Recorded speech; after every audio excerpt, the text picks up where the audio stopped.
बेटा जी, last lecture में हमने डिस्कस किया था ईआरपी के पैकेज जो सिलेक्ट करते हैं उसमें क्या क्राइटेरिया होता है। तो हमने ये बात डिस्कस की थी कि हमारे पास थाउजेंड्स ऑफ पैकेजेस अवेलेबल होते हैं, ठीक है। थाउजेंड्स ऑफ वेंडर्स अब तो अवेलेबल हो गए और एक एक वेंडर के पास मल्टीपल पैकेजेस होते हैं।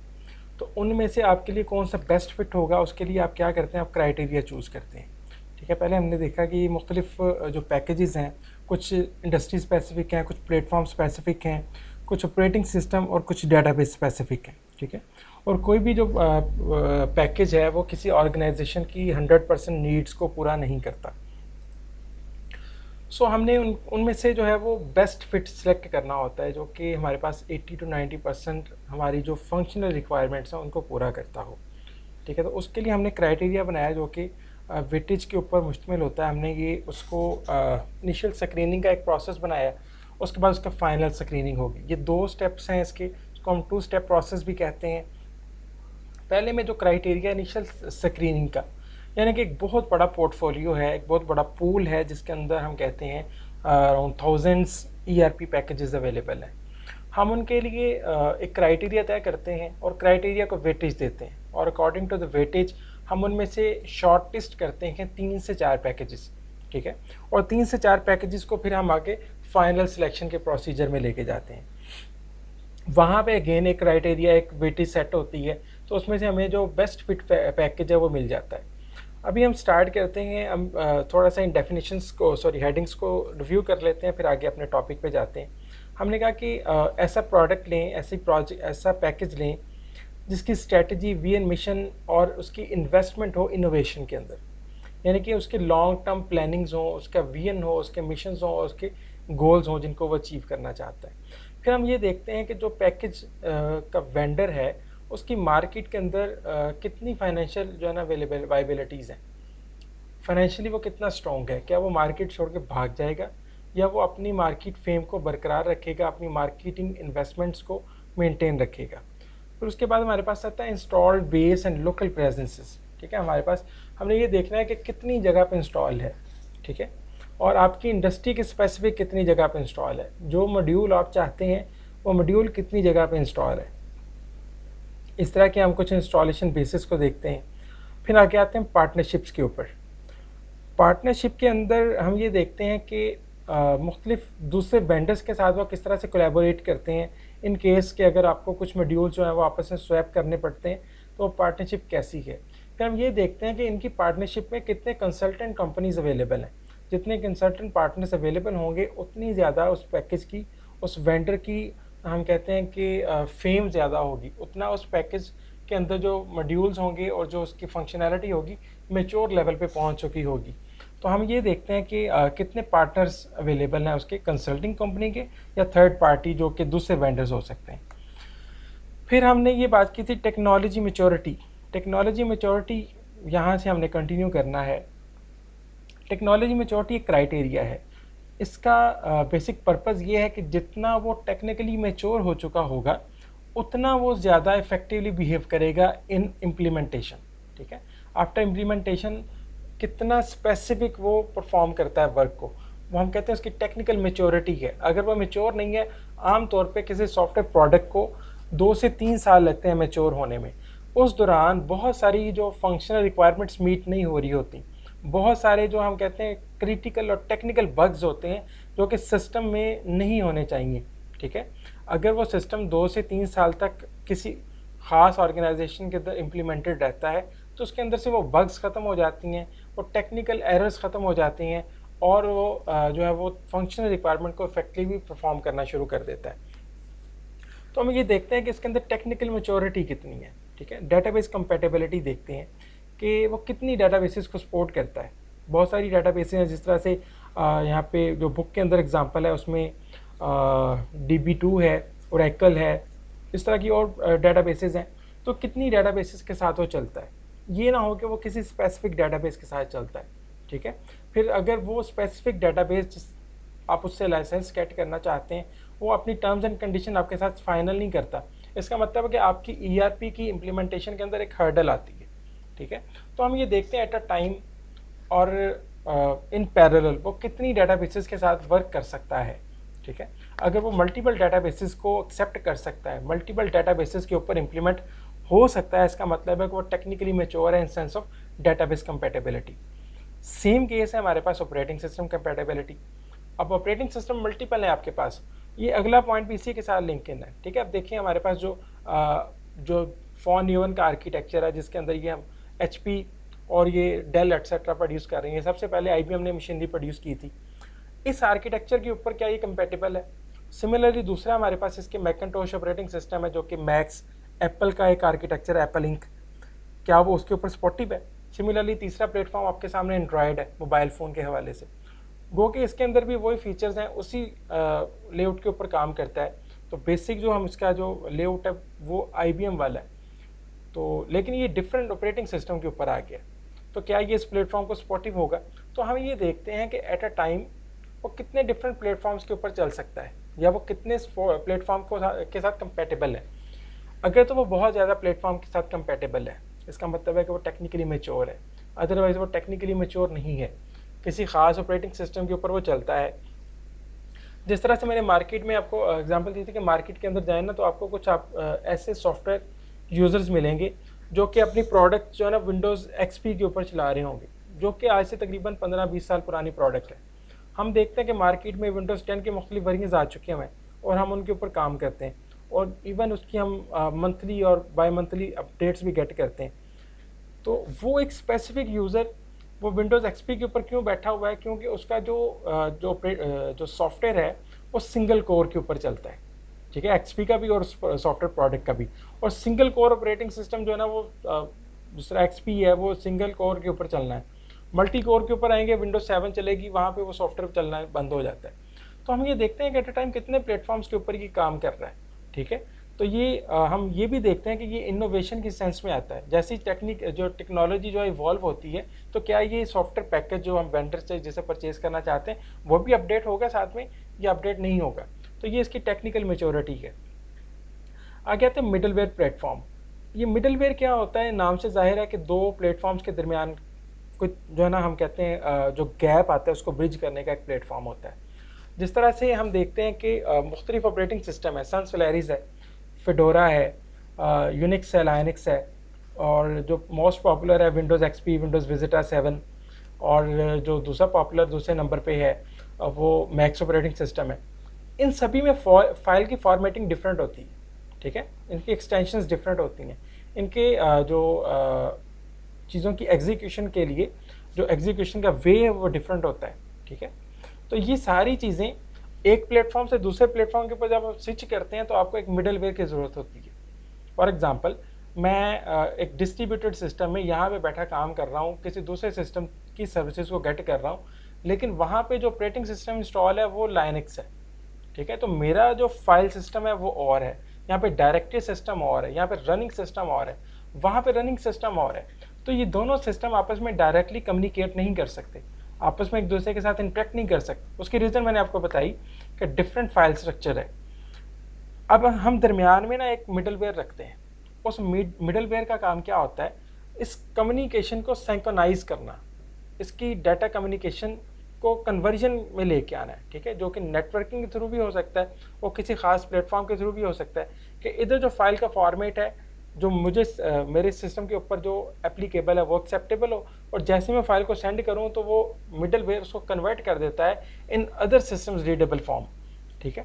तो कितने मिडलवेयर प्लेटफॉर्म को ये सपोर्ट करता है, ये इसकी टेक्निकल मैच्योरिटी है। आमतौर पे ये जो प्लेटफॉर्म कन्वर्जन होती है इसकी पहले तो ज़रूरत नहीं पड़ती थी, अब बहुत ज़रूरत पड़ती है। उसकी रीज़न ये है कि हम फॉर एग्जांपल इंडस्ट्री के अंदर कुछ ऑफिशियल्स हैं वो जो कि मैक ऑपरेटिंग सिस्टम इस्तेमाल करते हैं, ठीक है, आईफोन के प्रोडक्ट्स को इस्तेमाल करते होंगे प्रेफरेबली, ठीक है, और जो ये 10% के करीब होंगे, बाकी 90% जो है ना वो ये इस्तेमाल करते होंगे जो फॉन न्यूवन का आर्किटेक्चर है, जिसमें हमारे इंटेल और डेल एटसेट्रा आती हैं, HP आती है।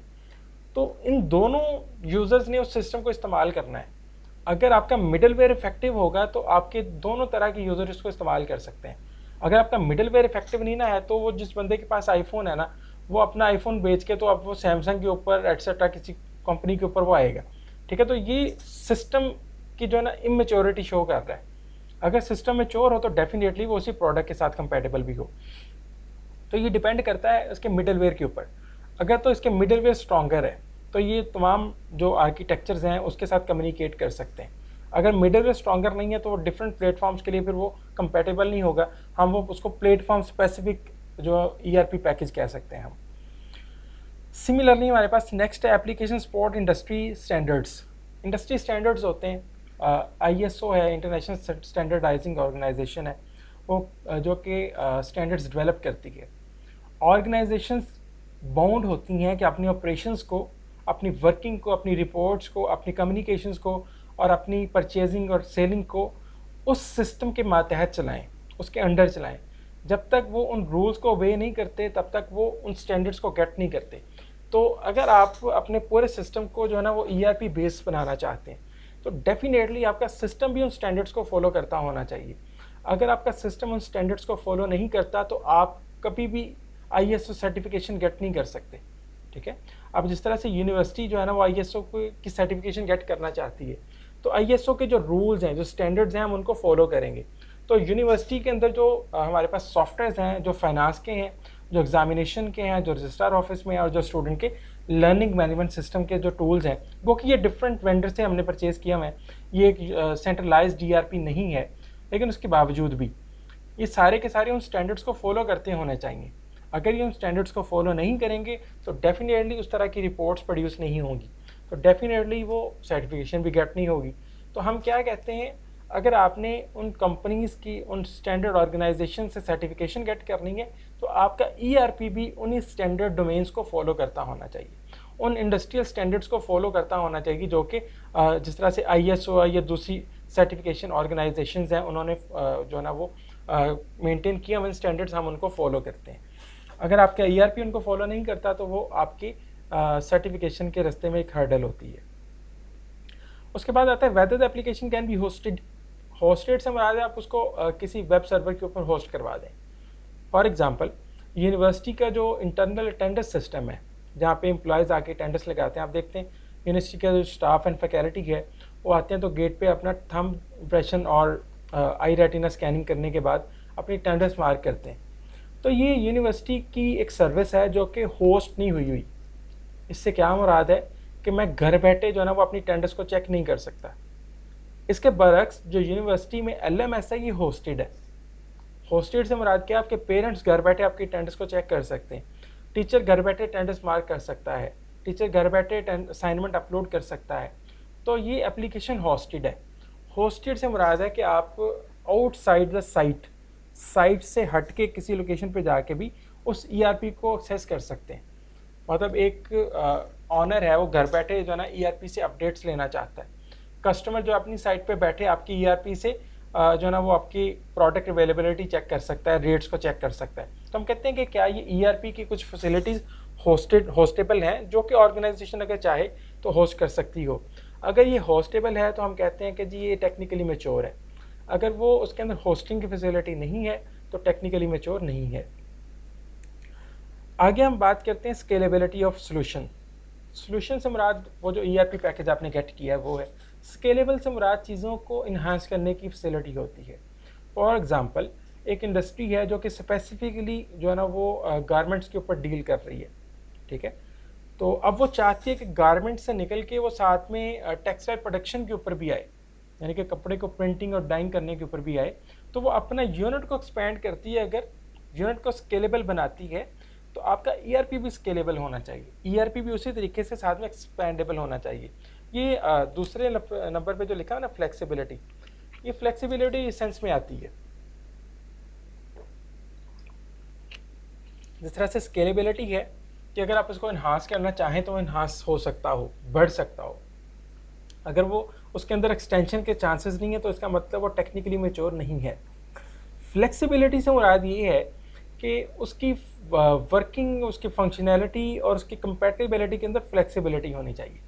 फॉर एग्जांपल मैं अगर इसको इस्तेमाल कर रहा हूँ, लेट्स सपोज HP का प्रिंटर इस्तेमाल कर रहा हूँ तो ये HP के प्रिंटर के साथ कंपैटिबल है। अगर मैं HP के अलावा कोई और प्रिंटर इस्तेमाल करना चाहूँ, लेट्स सपोज मैं कोई फोटोकॉपियर मशीन है उसको एज अ प्रिंटर इस्तेमाल करना चाहूँ तो उसके साथ ये वर्क ना करे, हम कहते हैं इसके अंदर फ्लेक्सिबिलिटी नहीं है। फ्लेक्सिबिलिटी से मुराद ये है कि वो डिफरेंट सर्कमस्टांसिस के अंदर सेम तरीके से बिहेव कर सके, डिफरेंट टेक्निकल और नॉन टेक्निकल इन्वायरमेंट के अंदर वो अपनी फंक्शनैलिटी को कंटिन्यू रखे, मेंटेन रखे, तो हम कहते हैं वो फ्लेक्सिबल है। अदरवाइज हम कहते हैं कि ये फ्लेक्सिबल नहीं है। लास्ट पॉइंट है integration and openness of the system.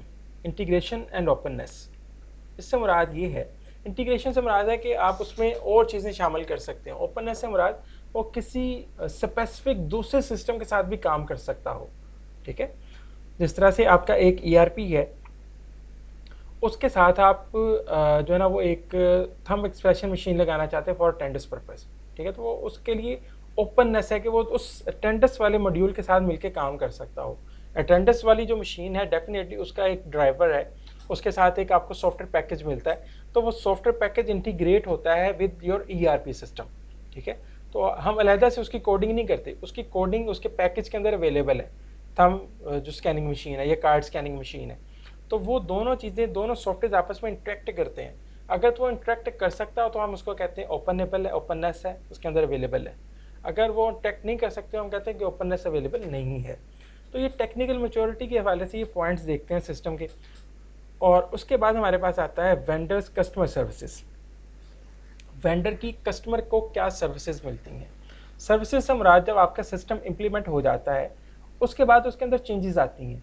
Definitely कुछ चेंजेस होती हैं ऐसी जो कि पहले प्रॉपरली फंक्शनल रिक्वायरमेंट के वक्त एक्सप्लेन नहीं की गई थी, और कुछ चेंजेस ऐसी होती हैं जो कि वक्त के साथ साथ ऑर्गेनाइजेशन के अंदर आती हैं। डिपार्टमेंट्स चेंज होते हैं, डिपार्टमेंट्स के नंबर इंक्रीज डिक्रीज़ होते हैं, एम्प्लॉयज़ की तादाद बढ़ती है, नए प्रोडक्शन एरियाज़ आते हैं, नए कस्टमर्स आते हैं और उनकी नई रिक्वायरमेंट्स आती हैं, नया प्रोडक्शन स्टार्ट होती है तो उसके मुताबिक नए सप्लायर्स आते हैं। तो ये चीज़ें मेंटेन करनी पड़ती हैं वक्त के साथ साथ। अगर आपका ERP वेंडर आपको इस तरह की सर्विसेज नहीं दे रहा, आपका ERP डे बाय डे फारिग होता जाएगा, ठीक है। तो हम ये देखते हैं कि how the ERP vendor support the entire life cycle. Entire life cycle से मुराद इसके 10 से 15 साल नॉर्मली, और अगर आप उसको ज़्यादा एक्सटेंड करते हैं तो 20 ईयर्स में तक एक ERP सपोर्ट कर दे तो हम उसका कहते हैं कि उसका लाइफ साइकिल कंप्लीट हो गया। क्योंकि 20 ईयर्स के अंदर टेक्नोलॉजी ट्रेंड्स और आपका हार्डवेयर आर्किटेक्चर बहुत ज़्यादा तब्दील हो जाता है। अभी भी अगर आप जो SAP की वेबसाइट के ऊपर जाके देखें तो वो इंटेलिजेंट ERP के ऊपर जा रहे हैं, बल्कि बहुत सारी उसके मॉड्यूल्स इंप्लीमेंट कर चुके हुए हैं पास के अंदर, ठीक है। तो फ्यूचर में वो पता नहीं कहाँ पे होंगे। तो हम कहते हैं कि टेक्निकली ये 10-15 साल निकाल जाए तो उसकी लॉन्ग लाइफ है उसकी। तो इस दौरान आपका जो वेंडर है आपको कितनी सपोर्ट करता है। सपोर्ट से मुराद वो जो चेंज मैनेजमेंट का प्रोसीजर है उसको किस तरह से मेंटेन करता है, बग्स को कैसे कवर अप करता है, और जो फ्यूचर रिलीजेस आती हैं जो कि अहम उसकी अपडेशन का एक ज़रिया होता है फ्यूचर रिलीजेस। अगर आपका सिस्टम अपडेट नहीं होगा तो सिस्टम लेगेसी हो जाएगा, ठीक है। तो अपडेट सेट करने के लिए आप उसकी फ्यूचर रिलीजेस के ऊपर जाते हैं। क्या आपका ERP वेंडर आपको इजीली रिलीजेस और उनमें जो फिर मेंटेनेंस आती है वो देता है, उसके ऊपर कोस्ट के जो कंस्ट्रेंट्स होते हैं उनको वो फुलफ़िल करता है, या आउट ऑफ द कोस्ट जाके उन कंस्ट्रेंट्स को फुलफ़िल करता है। तो ये हम देखते हैं कि जो वेंडर है वो कस्टमर को कैसे सर्विसेज प्रोवाइड करता है। तो डेफिनेटली ये चीज़ देखने के लिए आप उनकी वेबसाइट के ऊपर जाते हैं या उनके पुराने कस्टमर्स के साथ बातचीत करते हैं। उनसे आपको पता चलता है कि आपके ERP को in future after the implementation support life cycle के अंदर किस तरह से सपोर्ट कर रहे हैं, ठीक है। अगर तो वो सपोर्टिव हैं तो वेल एंड गुड, अगर नहीं सपोर्टिव हम इस तरह के ERP वेंडर के ऊपर जाते ही नहीं हैं।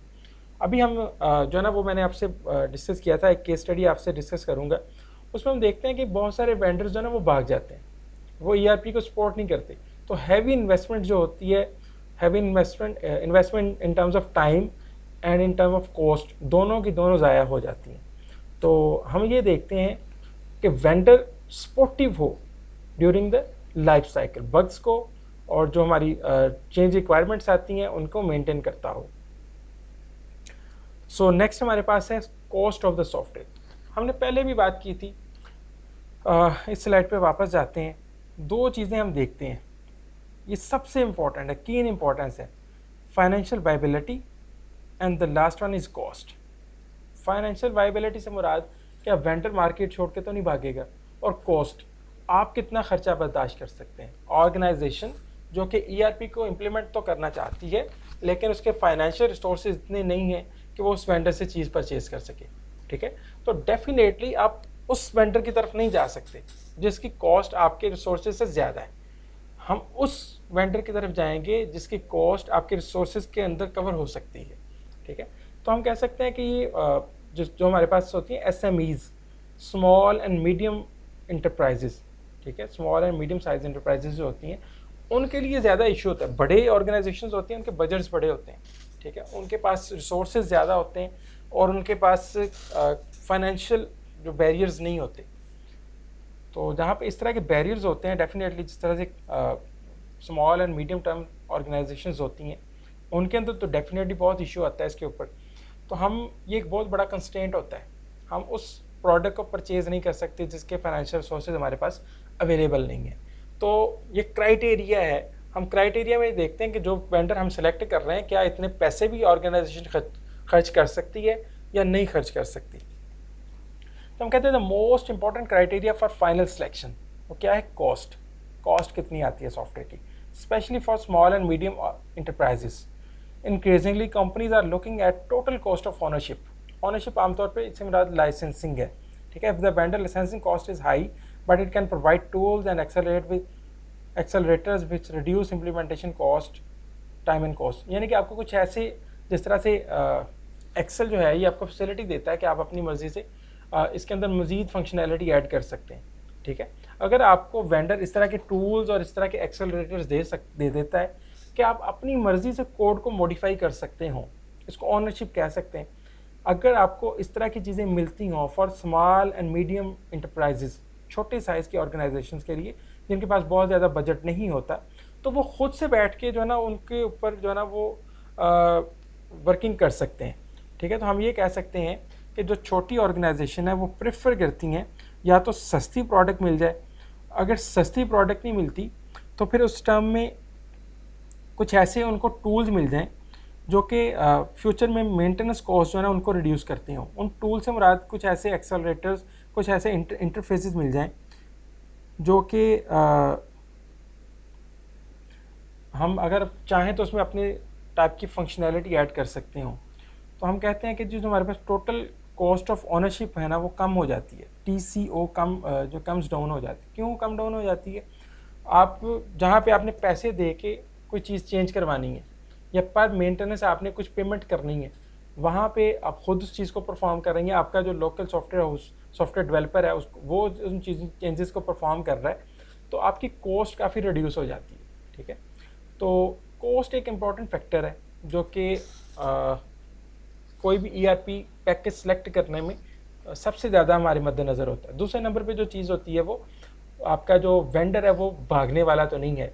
दो चीज़ें और बाकी चीज़ों की भी वेटेज होती है, लेकिन इन दो चीज़ों की वेटेज सबसे ज़्यादा होती है।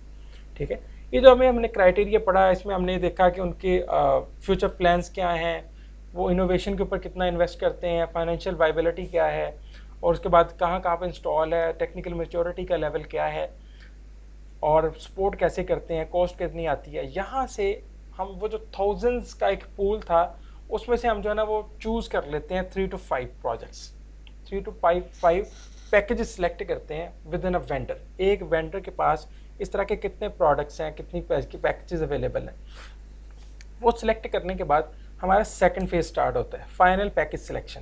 ये सेकंड फेज है of the 2 phase selection process. इसमें हम क्या करते हैं, detail functionality evaluation as functional requirements. पहला जो टेबल है यहाँ पे हम ये देखते हैं कि फंक्शनल रिक्वायरमेंट्स किस हद तक मीट हो रही हैं। ठीक है, उनको इवैल्यूएट करते हैं। यहाँ पे जो टेबल है इसमें पहले नंबर पे फंक्शनल रिक्वायरमेंट है, उसकी डिस्क्रिप्शन आ रही है। दूसरे नंबर पे क्रिटिकलिटी है। 3 तरह की क्रिटिकलिटी होती है, वाइटल है, की इंपॉर्टेंस सबसे ज़्यादा priority, essential second level priority है, और डिज़ायरेबल थर्ड लेवल प्रियोरिटी है। ठीक है, इनकी इसी से आज से वेटेज भी होगी। आगे जो हमारे पास पैकेज, हमने 3-4 पैकेज सेलेक्ट किए हैं स्टेप 1 के अंदर, फेज़ 1 के अंदर। उसके अंदर पहला जो पैकेज है उसको हम मार्क करते हैं। फॉर एग्जांपल ये क्रिएशन ऑफ परचेज ऑर्डर है, तो पैकेज 1 के अंदर हम इसके 3 हमने जो है ना हेड्स रखे हुए हैं, fully meet, partially meet and not meet. क्या ये रिक्वायरमेंट मीट हो रही है? अगर फुल्ली मीट हो रही है यहाँ पे वाई लिखेंगे येस, अगर पार्शली मीट हो रही है यहाँ पे, अगर नॉट मीट तो यहाँ पे। हम देखते हैं कि पैकेज 1 के अंदर क्रिएशन ऑफ परचेज ऑर्डर हो रहा है, क्रिएशन ऑफ इन्वॉइसेस हो रही है, capability to look to book order ये पार्शनली मीट हो रही है, यानी कि कुछ इसके अंदर फीचर्स रहते होंगे वो अभी मीट नहीं हो रहे, और entering inquiries in the system हो रही है, capability of e procurement electronic procurement ये भी हो रही है। डिज़ायरेबल क्यों है? क्योंकि हो सकता है जो जिस कंपनी से हम प्रोक्योर करना चाह रहे हो वो ई प्रोक्योरमेंट ना कर रही हो, वो फिजिकल प्रोक्योरमेंट कर रही हो, तो वो प्रोक्योरमेंट के ऊपर हमारे लिए लेस डिज़ायरेबल है। मतलब हम कहते हैं थर्ड लेवल हमारी प्रायोरिटी है, टॉप लेवल प्रायोरिटी वाइटल होती है, सेकंड लेवल प्रायोरिटी एसेंशियल होती है, और लो लेवल प्रायोरिटी डिज़ायरेबल। तो हम ये देखते हैं कि ये यहाँ पे हमारी रिक्वायरमेंट्स जो है ना वो 4 रिक्वायरमेंट्स फुल्ली मीट हो रही हैं और 1 रिक्वायरमेंट पार्शली मीट हो रही है, और पैकेज 2 के अंदर 3 रिक्वायरमेंट फुल्ली मीट हो रही हैं और 2 रिक्वायरमेंट पार्शली मीट हो रही हैं। पैकेज 4 के अंदर 1 रिक्वायरमेंट ऐसी है जो कि फुल्ली मीट हो रही है लेकिन वो डिज़ायरेबल में है, यानी कि थर्ड प्रायोरिटी है, टॉप प्रायोरिटी वाली कोई रिक्वायरमेंट फुल्ली मीट नहीं हो रही। यहाँ पे ये देखें पार्शली मीट हो रही हैं, टॉप प्रायोरिटी वाली भी और सेकंड ऑर्डर प्रायोरिटी वाली भी, और नॉट मीट यानी कि एक आपकी वाइटल रिक्वायरमेंट थी वॉइस जो क्रिएशन की, इनवॉइस क्रिएशन की, वो इनवॉइस क्रिएट ही नहीं हो रही इसके अंदर। इसका मतलब हमें यहाँ से पता चल जाएगा हमें पैकेज 4 से ज़्यादा फ़ायदा नहीं हो रहा, पैकेज 4 से हमारे जो बेनिफिट्स हैं वो रियलाइज़ नहीं हो सकते। तो पैकेज 1 अभी तक जो हमने स्कोर किया है उसके मुताबिक पैकेज 1 जो है ना वो हमें रिजल्ट दे रहा है। तो अभी हमने सिर्फ 5 रिक्वायरमेंट्स देखी हैं, 5 फंक्शनल रिक्वायरमेंट्स को देखा है। ये जो टेबल है इसके अंदर जो है ना हम लेट्स सपोज के 300 फंक्शनल रिक्वायरमेंट्स हैं, तो इस तरह से सभी की वेटेज बनाएंगे। वेटेज देने का आगे जो फार्मूला दिया हुआ है, हम कहते हैं कि अगर वाइटल रिक्वायरमेंट है फुल्ली मीट हो रही है तो हम 6 पॉइंट देंगे, 6 नंबर देंगे उसको। वाइटल रिक्वायरमेंट फुल्ली मीट हो रही हो तो 6 नंबर मिलेंगे। एसेंशियल रिक्वायरमेंट जो है, essential category second level priority है, वो फुल्ली मीट होगी तो 4 नंबर मिलेंगे, उसके 4 पॉइंट्स रखते हैं। और अगर जो हमारे पास डिज़ायरेबल लेवल है यानी कि थर्ड लेवल ऑफ प्रायोरिटी है वो फुल्ली मीट हो रहा होगा तो 2 नंबर मिलेंगे, ठीक है। और सिमिलरली जो हमारे पास पार्शली मीट हो रही हैं उनकी ये क्राइटेरिया नॉट मीट पर तो डेफिनेटली 0 है, इसका कोई नंबर नहीं होना चाहिए। हमने ये जो पिछली साइड के अंदर देखा है वाइटल रिक्वायरमेंट फुलफिल हो रही है तो 6 नंबर मिलेंगे, फुल्ली फुलफिलमेंट हो रही है, ठीक है। और अगर डिज़ायरेबल है उसके हमने देखा कि वो 4 मार्क्स दे रहा है, और अगर वो एसेंशियल है तो 4 मार्क्स, डिज़ायरेबल है तो 2 मार्क्स। इनकी जगह ना इनके नंबर लगाएंगे हम अकॉर्डिंग टू दिस क्राइटेरिया, ठीक है। तो हमने नंबरिंग की तो देखें हाईएस्ट स्कोर 23 आ रहा है, सेकंड हाईएस्ट 22 आ रहा है और थर्ड हाईएस्ट 15 आ रहा है। तो ये इस तरह से हम जो है ना ये भी वेटेज बेस्ड है, ठीक है। इसी तरह से बुक में जो हमने पहले वाला क्राइटेरिया पढ़ा ये वाला इनिशियल स्क्रीनिंग का, इसकी भी वेटेज है, ठीक है। इसका भी हम वेट डिसाइड कर लेते हैं। तो वो लेंथी था, मैंने ये वाला जो है ना आप लोगों से इसलिए डिस्कस कर दिया ताकि आपको समझ आ जाए, ठीक है। पहले नंबर पे हम रिक्वायरमेंट की लिस्ट बनाते हैं। लिस्ट बनाने के बाद ये देखते हैं कि जो फंक्शनल रिक्वायरमेंट है उसकी प्रायोरिटी क्या है, ठीक है। यहाँ पे प्रायोरिटी लेवल लिखेंगे, ठीक है। इंपॉर्टेंस लेवल, प्रायोरिटी से हमारा इंपॉर्टेंस है, यहाँ पे इंपॉर्टेंस लेवल ये मोस्ट इंपॉर्टेंट है, ठीक है। और ये लीस्ट है और ये लीस्ट मोर लीस्ट है, ठीक है। तो ये यहाँ पे हम उनकी जो है ना वो ग्रेडिंग कर लेते हैं साथ में कि मीट हो रही है या नहीं मीट हो रही। फिर हमने उसका वेट डिसाइड किया है कि अगर वाइटल फुल्ली मीट हो तो क्या, वाइटल पार्शली मीट हो तो क्या, वाइटल नॉट मीट हो तो क्या। यानी कि वाइटल फुल्ली मीट हो रही है तो 6 पॉइंट्स देंगे, पार्शली मीट हो रही है तो 5 देंगे, ठीक है। और नॉट मीट है तो 0।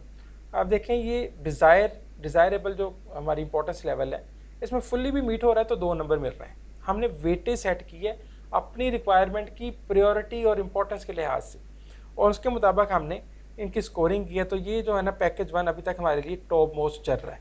तो ये पैकेज सिलेक्शन यहाँ पे हम फाइनलाइज कर लेते हैं। हाँ, कुछ जगह पे कुछ और कंस्ट्रेंट्स आती हैं, उसको हम कहते हैं डेविएशन इन पैकेज सिलेक्शन।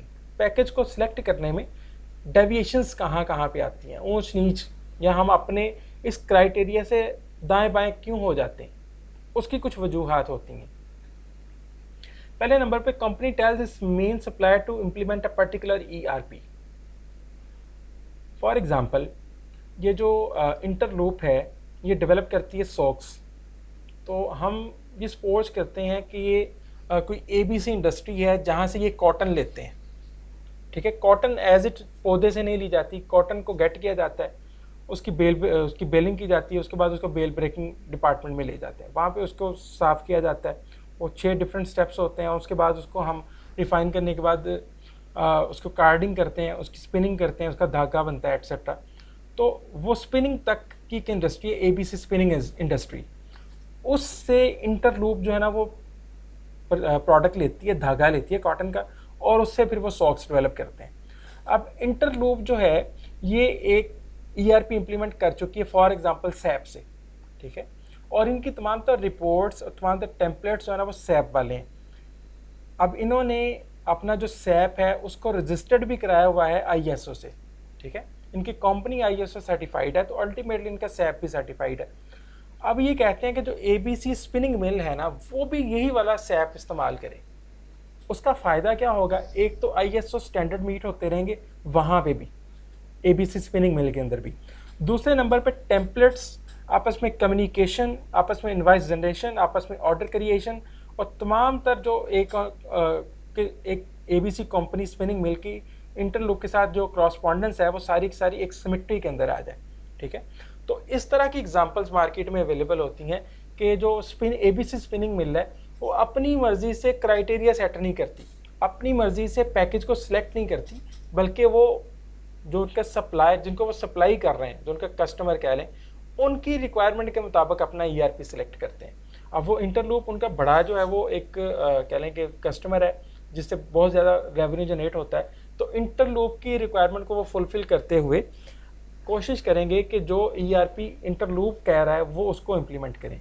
अब देखें वो जो हमने क्राइटेरिया पिछली 10 स्लाइड्स के ऊपर पढ़ा है वो सारे का सारा एक साइड पे हो गया, और जो इंटरलूप की सिलेक्शन है वही ABC स्पिनिंग मिल ने उसको चूज़ करके उसके ऊपर इम्प्लीमेंटेशन स्टार्ट कर दी।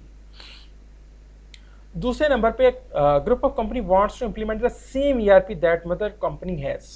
जिस तरह से हमने यहाँ पे एक LMS जो है ना उसको इम्प्लीमेंट करना शुरू किया है, हम ग्रेजुअली उसके अंदर फाइनेंस डिपार्टमेंट है, उसके अंदर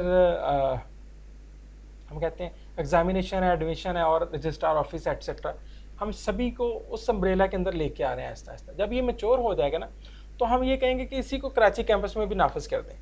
अब कराची कैंपस के पास ऑप्शन नहीं है कि वो ERP सिस्टम मार्केट में जाए, ERP सिस्टम वेंडर्स को स्टडी करे, उनके पैकेजेस को स्टडी करे, उनके ऊपर क्राइटेरिया अप्लाई करे और उसको सिलेक्ट करे। वो इस कंडीशन में नहीं है, इस सिचुएशन में नहीं है। वो क्या कर सकते हैं, वो सिर्फ और सिर्फ अपने मदर ऑर्गेनाइजेशन जो कि फैसलाबाद कैंपस है उसके ERP को इम्प्लीमेंट करते हैं।